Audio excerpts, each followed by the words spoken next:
salaamu Allaahi calaykum halkani waa dunida TV qodobada aad ku daawan doontaan warkeenana waxa qayb ka ah Fahad Yaasiin oo ka hadlay ciidamada tababarka u jira dalka Eritrea sababta loo geeyay iyo cidda bixisay dhaqaalaha halkaas lagu geeyay madaxweyne Xasan Sheekh Maxamuud oo ku jira dadaaladii ugu dambeysay oo ku magacaabay ra'iisul wasaaraha dalka baarlamaanka golaha shacabka oo guddi u saaray kiiska Ikraan Tahliil doodna ka yeeshay mid ka mid ah odayaashii dhaqanka ee soo doortay xildhibaan Mahad Maxamed Salaad oo Muqdisho lagu qaarajiyay iyo ra'iisul wasaare Maxamed Xuseen Rooble oo qaabilay safiirka dawladda boqortooyada Sacuudi Carabiya oo fadhiya Soomaaliya qodobadaas iyo qodobo kale oo daahson ayaynu ku faaqidi doonaa warka dunida TV oo diyaar garooba waxaan daawadayaal hadii ay tahay markii kugu horeysay aad soo booqato amoogan ina subscribe saarato YouTube-kan kana mid noqoto saaxiibada ku xiran mahadsanid aynu ka horeynaa Fahad Yaasiin Xaaji Daahir agaasimihi horeetay hay'adda nabad sugidda iyo sirdoonka qaranka Soomaaliyeed ayaa markii ugu horeysay shaaca ka qaaday ciidamada tababarka loogu dhigay dalka Eritrea iyo sababta ka dambeysay agaasimihi horeetay ee NISA Fahad Yaasiin Xaaji Daahir waxa su'aal laga weydiiyay ciidamada tababarka loogu qaaday dalka Eritrea inay sax yihiin in ciidamadaasi ay ka qayb galeen dagaalkii ka dhacay gobolka Tigray ee dalka Itoobiya Fahad waxa uu diiday tirada ciidamadaas inuu sheego asagoo xusay in ciidamadaas ay dawladda Soomaaliya u dirtay inay soo qaataan tababar isla markaasna dhawaan ay dalka ku soo laaban doonaan Fahad Yaasiin ayaa la weydiiyay sababta ay ku doorteen in ciidamada loo qaado dalka Eritrea ayadoo la heli karo dawlado kale oo tababar ka ciidamada Soomaalida isla markaasna aan baahi loo qabin in tababar loogu diro dalka Eritrea waxa hadalkiisa intaasi ku daray in Eritrea ay ka mid tahay dawladaha bixiya tababarada ugu wanaagsan waliba ciidamada aynu geynay ayuu sheegay inay yihiin kuwa tababar wanaagsan la siiyay mar la weydiiyay waxyaabaha ciidamada loo tababaray ayuu sheegay in tababarka qaybaha kala duwan ee ciidamada militariga loo tababaray hubka noocyadiisa kala duwan lagu tababaray waxaana sheegay inay noqonayaan ciidamo hanti u ah dadka Soomaaliyeed sida uu sheegay Mr. Fahad Yaasiin waxa uu sidoo kale tilmaamay in ciidankaasi aysan ka qayb qaadan dagaalkii ka dhacay dalka Itoobiya ee u dhaxeeyay dawladda Itoobiya iyo Tigray waxa uu sheegay in wax laga xumaado ay ahaayeen wararkaasi isagoo sheegay inay faafiyeen iyo kuwa u shaqeeya oo Soomaaliya jooga Tigray iyo dad jaajuusin u ah oo wararkaasi been abuurka baahiyay waxa uu sheegay in Itoobiya ay tahay dadkeedu dad kor u dhaafaya 100 milyan oo heli kara askar fada badan balse aysan u baahnayn ciidamada Soomaaliya wuxuu intaasi ku daray inuu xaqiijin karo in hal askari oo ka tirsan ciidamada tababarka loogu qaaday dalka Eritrea ay ka qayb galeen dagaalka Itoobiya wuxuuna sheegay in ciidamadaasi ay ku sugan yihiin gudaha Eritrea ugu dambeyntii Fahad Yaasiin ayaa sheegay inay la fariisteen waalidiinta ilmahaasi dhalay wuxuuna sheegay in mid kasta ilmahooda uu la hadlay sidoo hadalka u dhigay waalidiinta dhalay ilmaha loo qaaday Eritrea ayuu sheegay inay ilmahoodu nool yihiin oo aysan jirin ilmo geeriyooday sidoo hadalka u dhigay wareysiga Fahad Yaasiin oo maalmo badan soconaya ayaa maanta la soo gabagabeeyay dadka falanqeeya siyaasadda iyo amnigana waxay sheegeen in wareysiga intiisa badan uu ahaa marin habaabin aysan waxba ka jirin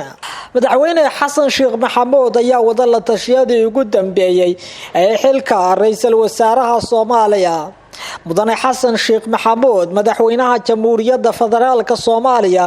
ayaa shaacid doona qofka u soo xushay ra'iisul wasaaraha cusub si loo soo dhiso xukuumad la wareegta talada dalka ilaa iyo haatan si rasmi ah loo xaqiijin karo qofka cusub ee uu soo xushay balse ila wareegyo muhiim ah ayaa sheegay in shakhsiyaadka liiska hore ku jiray saacadihii ugu dambeeyay ay ka mid ahaayeen Siciid Cabdullaahi Dani Xamse Barre oo ka soo jeeda deegaanada Jubbaland iyo Cali Daahir Ciid wararku waxay intaasi ku darayaan in la filayo in lagu dhawaaqo ra'iisul wasaaraha maalmaha iyo saacadaha soo socda shakhsiyaadka la doonayo kala xulashadooda waxa go'aanka ugu dambeeya ka gaaraya madaxweyne Xasan Sheekh Maxamuud balse la tashiyada ugu badan ayaa ka imaanaya xisbiga UPD iyo saaxiibada Xasan Sheekh Maxamuud kuwaas oo jaan goyn doona shakhsiga la shaqeynaya madaxweynaha dalka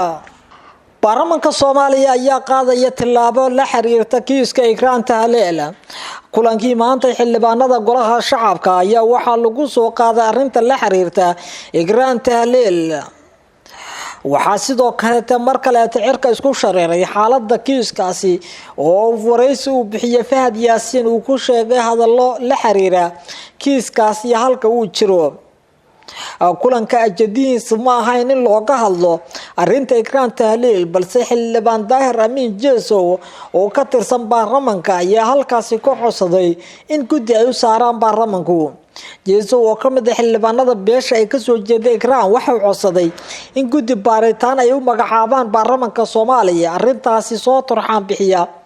waxa uu sheegay in uu ka codsanayo xildhibaanada baarlamaanka Soomaaliya inay xil iska saaraan sidii arintaasi ay cadaalad ugu keeni lahaayeen xildhibaanada ayaa ka dhawaajiyay in kiiska Ikraan uu noqon doono mid la turxaan bixiyo balse aan laga yeelayn in la isku tuuriyeeyo oo la marin habaabiyo gudoomiyaha golaha shacabka baarlamaanka Soomaaliya Sheekh Aadan Madoobe oo kulanka ka hadlay ayaa sheegay inay tixgelinayaan codsiga xildhibaan Daahir Amiin Jeesow oo ay guddi u saari doonaan kiiska sidoo kale gudoomiyaha ayaa shaaca ka qaaday in baarlamaanku si gaar ah uga hadli doono kiiskan si ay cadaalad u helaan qoyska Ikraan Tahliil Faarax Ikraan Tahliil oo maqan muddo sanad ah waxa horeynaysa u shaacisay inay gacanta u gasho al-shabaab balse kadib Fahad Yaasiin waxa uu shaaciyay in gabadhaasi kiiskeeda ay ka dambeeyeen mas'uuliyiin sarsare oo dalka ka tirsan Fahad Yaasiin waraysigii ugu dambeeyay ee uu bixiyay waxa lagu sheegay mid marin habaabina oo ku doonayay in kiiska Ikraan uu gees iskaga leexiyo oday dhaqameed kamid ah odayaashii soo doortay xildhibaan Mahad Maxamed Salaad oo dhawaan xilkaasi ka tagay kuna biiray hogaanka ugu sareysa hay'adaha nabadgelyada ayaa waxa lagu dilay magaalada Muqdisho faafayna dheer ayaa ka soo baxay dil qorsheysan oo maanta koox hubaysan ay u geysteen gudaha magaalada Muqdisho gaar ahaan xaafadda Daalo oo ka tirsan degmada Howlwadaag ee gobolka Banaadir dilka oo ay fuliyeen rag hubaysan oo bastoolada wata waxa lagu soo waramayaa in loo geystay Warsame Ismaaciil oo kamid ah dadka deegaanka kana mid ah xildhibaanadii kana mid ah dadkii soo doortay xildhibaan Mahad Maxamed Salaad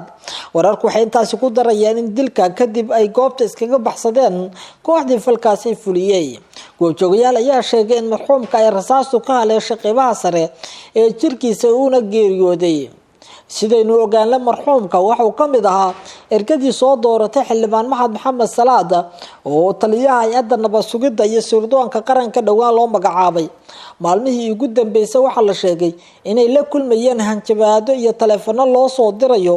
odayaasha iyo erkooyinkii ka qayb galay doorashada xildhibaanada ciidamada ammaanka ee degmada Howlwadaag ayaa sidoo kale la sheegay inay goobta gaareen oo ay sameeyeen howlgallo kooban dilka ayaa ku soo aadaya iyadoo haatan xiisad xooggan uu wajahaya Mahad Salaad kadib markii lagu eedeeyay falal uu sheegay Fahad Yaasiin agaasimihii horeete si kastaba ha ahaatee wararkan iyo sidoo kale dilkan qorsheysan waxa mas'uuliyadiisa sheegtay kooxda al-shabaab ra'iisul wasaaraha Soomaaliya Maxamed Xuseen Roble ayaa safiirka cusub ra'iisul wasaaraha Soomaaliya Maxamed Xuseen Roble ayaa la kulmay safiirka dawladda Sacuudi Carabiya oo qaabilsan Soomaaliya ra'iisul wasaaraha Soomaaliya ayaa qaabilay safiirka dawladda boqortooyada Sacuudi Carabiya u fadhiya Soomaaliya Mudane Axmed bin Maxamed Al-Mawlid waxayna ka wada hadleen xiriirka labada dal iyo sidii loo sii xoojin lahaa ra'iisul wasaaraha dawladda federaalka Soomaaliya ayaa dawladda Sacuudi uga mahad celiyay garab istaaga Soomaaliya ee dhinacyada kala duwan hadda iyo xiliyadii adka ee dalka uu soo maray asagoo u rajeeyay xiriirka labada dal inuu si wanaagsanaado kadib doorashadii madaxweyne Xasan Sheekh Maxamuud oo mudnaan gaar ah siinaya sare u qaadida xiriirka walaaltinimo iyo iskaashiga Soomaaliya ay la leedahay Sacuudi Carabiya Axmed bin Maxamed Al-Mawlid ayaa ra'iisul wasaare Maxamed Xuseen Roble iyo guud ahaan dawladda Soomaaliya uga mahad celiyay sida wanaagsan ee loogu soo dhaweeyay wada shaqaynta wanaagsaneed oo uu sheegay boqorku in hogaamiyaasha Soomaalidu diyaar u yihiin inay garab istaagaan wuxuuna sheegay in abaarta ka jirta dalka ay ka qayb qaadan doonaan gurmadyo loo fidiyo ra'iisul wasaaraha ayaa safiirka guddoonsiiyay bilan sharaf loogu talagalay safiirkii hore ee Sacuudiga u qaab qaabilsanaa Soomaaliya mudane Maxamed bin Khalid iyo sidoo kaleete xarunta Boqor Salmaan ee gargaarka iyo arrimaha bini'aadantinimada oo kaalin weyn ka qaadanaysa gurmadka loo fidinayo dadka Soomaaliyeed